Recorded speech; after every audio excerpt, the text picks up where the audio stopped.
Hey there gamers, welcome back to the Board Game Co channel, and this is a preview of Neopets Battledome, the trading card game.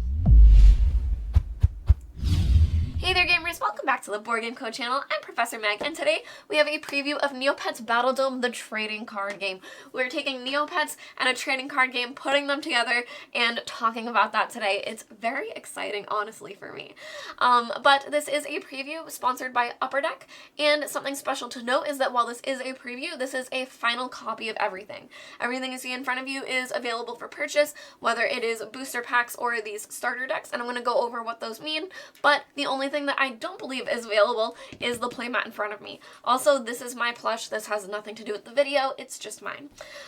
So that being said, I'm going to talk a little bit about what trading card games are for those of you that don't know before we talk about the Neopets game. So in trading card games, you're going to buy booster packs that are going to give you different cards that are within a specific set of that game, and you're going to use that to build your different decks. Now, you're able to mix different sets depending on the game. They may have you use certain ones, but also there are these starter decks that are pre-constructed decks that are built really well to play against each other. They're meant as a way to learn the game, and they're both balanced very well and show you a lot of mechanics. So you can use these along with the paperwork that comes inside of it, because these do come with both the rules and a playmat to show you how to set up the game in front of you. And you can use both of these to play against each other, and you also get these beautiful special dice and a couple other things that, as we go over the table, I'll go over that, but you get a couple things in these starter decks that are really nice, especially if you want to learn the game. Now, on top of that, when you get these packs, you just get the cards, you don't get anything else. The rules are online, so don't worry about anything like that, but these starter decks are a really nice way to start the game. But if you are familiar with trading card games, you want to jump right into it, you can start with packs as well, and you can see that this set is Defenders of Neopia.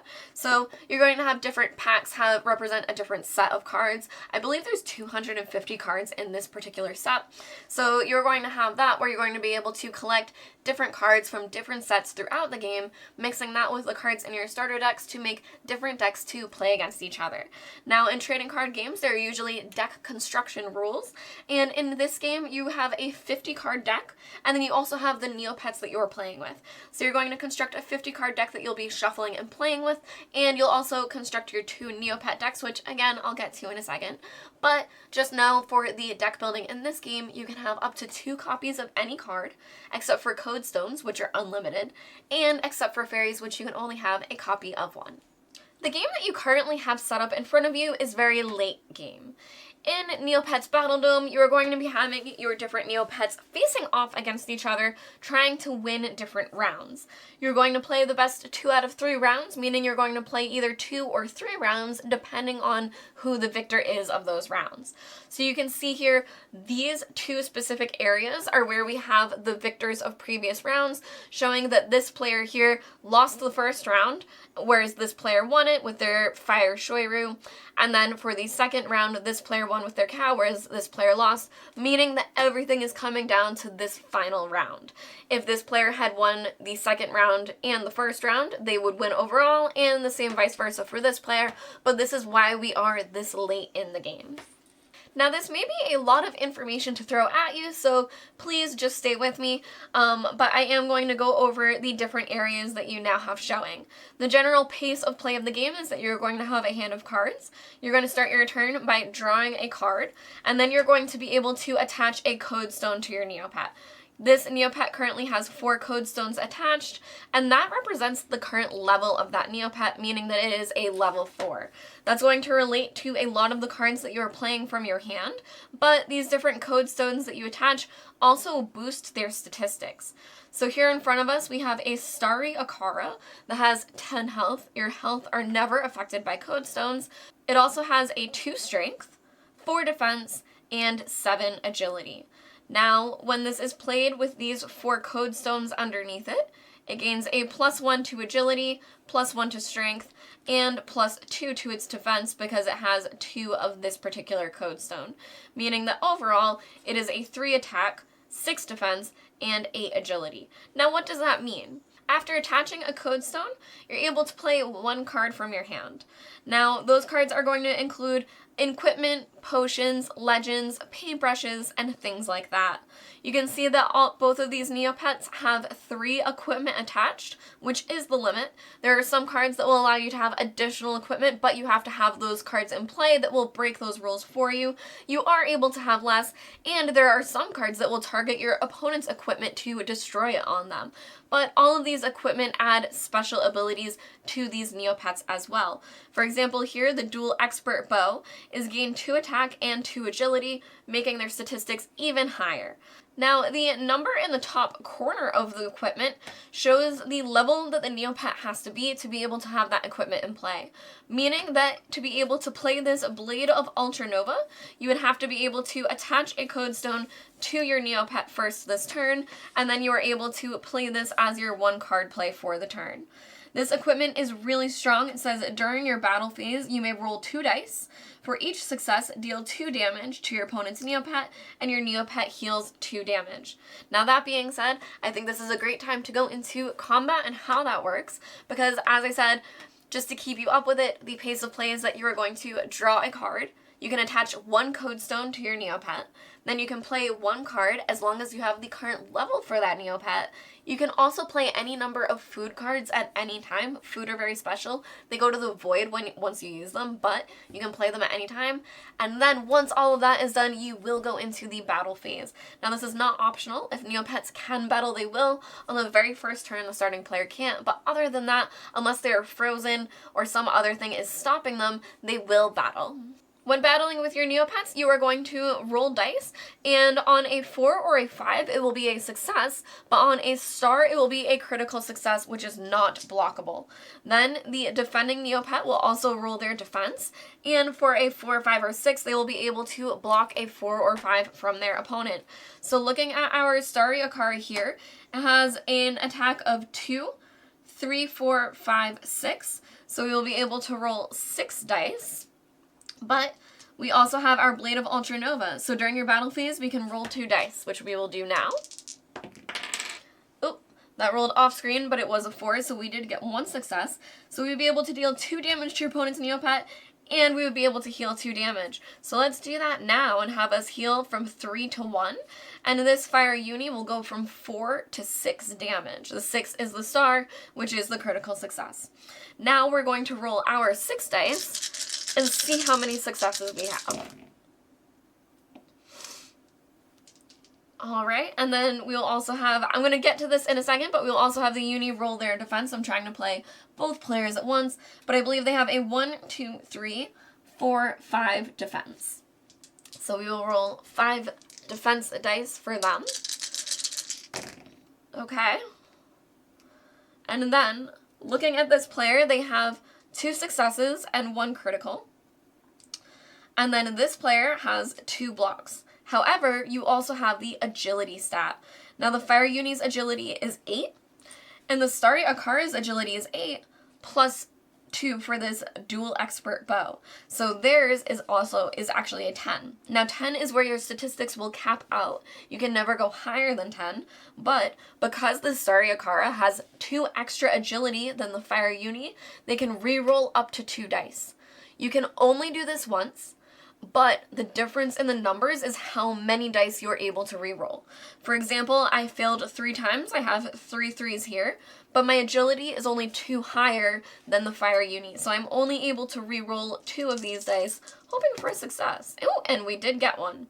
So, looking here, we have 4 successes, and they have 2 blocks. They'll be able to block 2 of these 4s, and these 2 will go through, dealing them 2 damage onto their Fire Uni. That is the general pace of play, that now it would be the Fire Uni's turn. They would draw a card into their hand. Choosing from their hands, they could attach a code stone onto the Neopet. Then they would be able to play any of their available cards, only 1, but they could play any of them that they have up to the level available to play, and then they would battle a fight against the Starry Akara. Now those are the basics of the game, but a ton of the nuance is going to come in the cards that you build your decks around. Now you have a lot that is showing in front of you. Obviously you need a lot of code stones, which are pretty simple, and then you have your equipment in play. But you can see that each player also has a fairy that is giving them a specific ability. Now, Each of these battles is known as a round. This current round is between the Akara and the Uni, and fairies stay in play for each round. Once this round is over, if this wasn't the last battle of the game, they would be put into the void, but future fairies would also be able to be played. Now, Marina here is, when you play a potion that requires a dice roll, all results are treated as a success. So that means that when this player plays a potion, for example, this potion right on top of their discard pile, all of their rolls will be treated as a success. So let's take a look at a potion and see what those do. This one is a level 1, meaning that you only need 1 code stone attached to you to be able to play. And it's roll a die. On a success, your Neopet heals 2 damage. So with Marina in play, you're able to play this to just automatically heal those 2 damage. Now, looking at other cards that this player has used, they also have their Starry Paintbrush. This is how you become the starry version of your Neopet. You start off as the basic version, which is the one that comes from your Neopet pool, and then once you draw and are able to play your paintbrush, you are then able to replace that Neopet with the painted version, which is going to change some of your statistics for you. Now, just as a note, since I've gone over a lot of the deck building at this point, these are the decks that you have 50 cards for, which have your equipment, your legends, your food, your fairies, and your code stones in. Your Neopets and your paintbrush piles are here, where you keep them secret, and you're able to have up to 5 Neopets and 10 in your rainbow pool, which is your paintbrush Neopets. Looking more through the different card types on top here, we also have a legend. Now this is a one-time use card that you are able to play for the ability that it does, and this is Bruce Avenger, and he is also a level 1 to be able to play.